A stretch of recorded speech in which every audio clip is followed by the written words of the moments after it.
We'll guide you through how to find your Stripe secret key. If you find this helpful, consider subscribing and liking the video. First, open your web browser and go to the Stripe website. Log in with your account credentials. Once you're logged in, you'll land on the Stripe dashboard.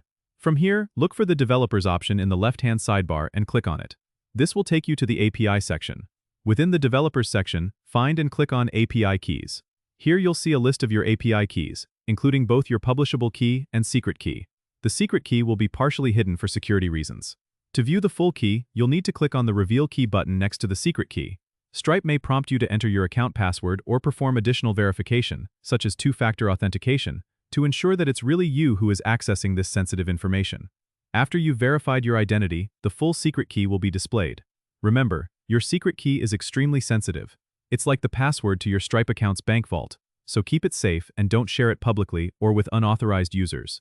If your secret key is ever compromised, you can always generate a new one by clicking Create Secret Key in the same section. This will automatically deactivate the old key. That's it. You're all set to use your Stripe secret key for your payment processing needs. Don't forget to subscribe and comment if this helped you out.